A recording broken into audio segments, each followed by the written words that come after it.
You don't wake up one day and decide to ruin lives. It happens slowly, one choice after another, and by the time you realize what you've done, the damage is already done. I was 8 years old when I learned what shame tastes like. It happened during gym class. We were playing dodgeball, that brutal childhood lottery where the weak are separated from the strong in minutes. I was already losing when I lunged for a ball, and my shorts, elastic worn thin from too many washes, simply let go. They fell to my ankles in front of 23 children. The laughter started immediately, sharp, vicious, the kind that echoes in school hallways and never really stops. Someone pointed, someone screamed, and I just stood there, frozen, exposed in every sense of the word. Mrs. Henderson rushed over with a jacket, but it was too late. The damage was done. For the next 4 years they called me names I won't repeat here. They'd make gestures in the hallway, whisper when I walked by. Even the teachers looked at me with that particular kind of pity that makes you feel like you're already gone. I learned to disappear after that, to take up less space, to move through rooms like a ghost. And ghosts, I discovered, are very good at watching. I'm 30 now, 307 pounds, balding. My reflection is a stranger I've learned to avoid. I work from home. Data entry, the kind of job where no one needs to see your face or hear your voice. My apartment smells like old takeout and the particular staleness of a life unlived. Women don't look at me. Not really. Their eyes slide past like I'm furniture. On the rare occasions I try to speak to one, at the grocery store, the post office, I can see the discomfort bloom across their faces. The way they step back, create distance. Their smiles are polite lies that say, please leave me alone.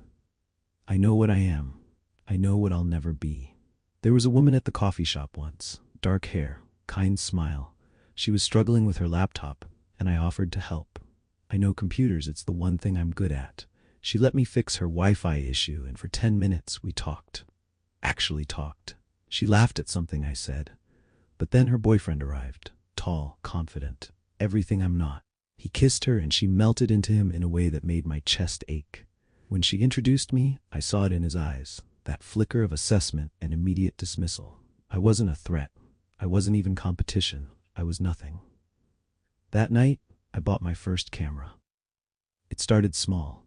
Just to see, I told myself. Just to understand what I'm missing. The camera was tiny, professional grade. I installed it in the building across from mine, in the hallway first, then when that wasn't enough, in an empty apartment I broke into. The window faced another building, another set of lives I could never touch. I told myself I was studying, learning, trying to understand the language of intimacy that everyone else seemed to speak fluently. How couples touched, how women moved when they thought they were alone, how normal people lived. But study became obsession. One camera became 3, then 5. I got better at it, smarter. Bathrooms, bedrooms. The technical challenge excited me almost as much as the viewing. I was good at being invisible, both in person and online. I had a routine. I'd watch for hours, eating cold pizza, drinking warm beer. Sometimes I'd see moments of tenderness that made me weep. Sometimes I'd see things that made me hate myself more than I already did. There was one woman, April, I learned her name from her mail, who reminded me of the girl from the coffee shop. She lived alone, worked late.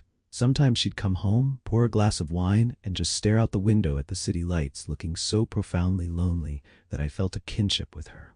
I convinced myself we were the same somehow, both isolated, both invisible. I was wrong. The cracks started showing in small ways. A woman on the subway caught me staring, not glancing, staring. The kind of look that lingers too long, that crosses the line from observation to violation. She stood up, moved to another car, and before she left, she looked back at me with something between fear and disgust. "Fucking creep," she said, loud enough for others to hear. People turned, looked at me, saw me, and in that moment of visibility, I wanted to die. It happened again at the laundromat. I was watching a woman fold her clothes, not even consciously, just watching, and she wheeled on me. "Can I help you with something?" Her voice was sharp, defensive. "Why do you keep looking at me?" I mumbled an apology, left my wet clothes in the machine, didn't go back for 3 weeks. I was getting sloppy, desperate.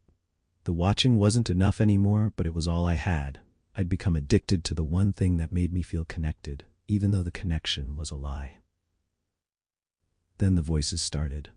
Late at night, when I was alone with my screens, I'd hear it. That playground laughter from 22 years ago. Children's voices, cruel and bright, echoing off my apartment walls. Look at him. Look at him. Did you see? I'd spin around, but there was never anyone there. Just me and my cameras and the people on my screens who had no idea I existed. The guilt came in waves. I'd be watching April do something mundane, making dinner, reading a book, and suddenly I'd feel it. This crushing weight. This understanding that what I was doing was wrong.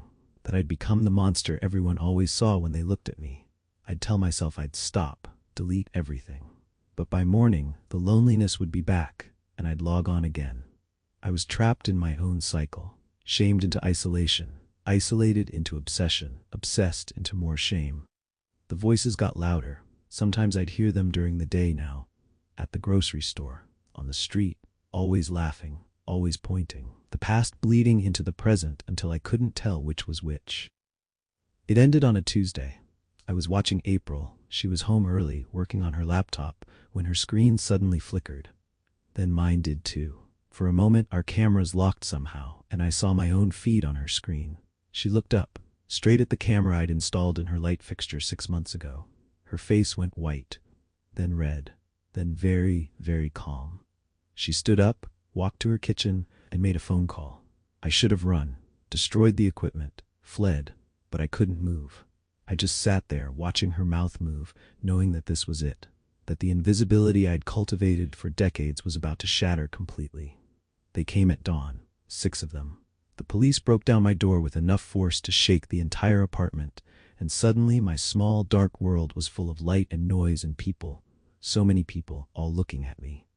Finally seeing me. The evidence was everywhere. Hard drives, cameras, cables, file after file of recorded feeds. They went through it all while I sat on my couch, hands cuffed, completely silent. April had been a cybersecurity consultant. When she saw the feed, she didn't just call the police.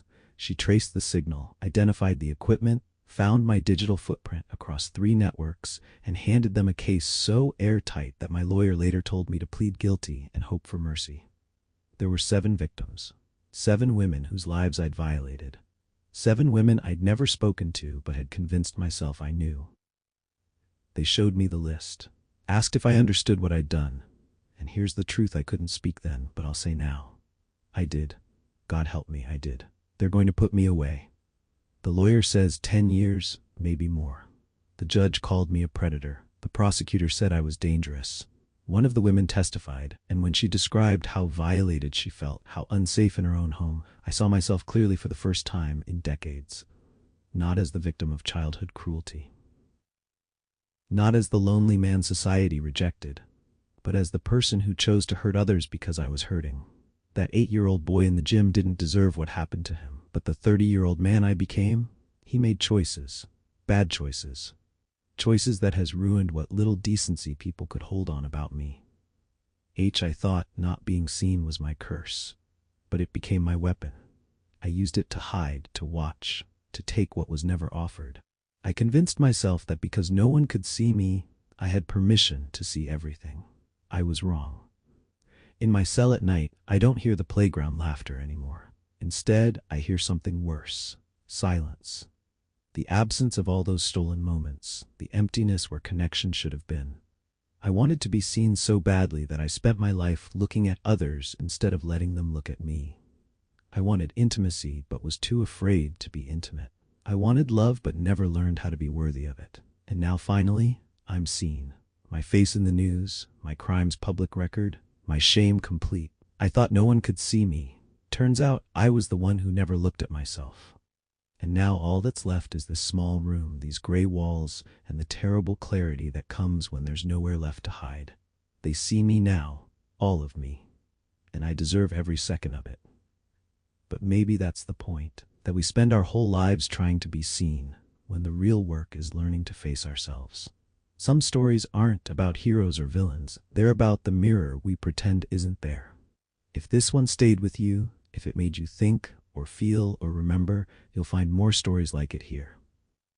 This is Noah's Place, so subscribe, watch, listen, and don't look away.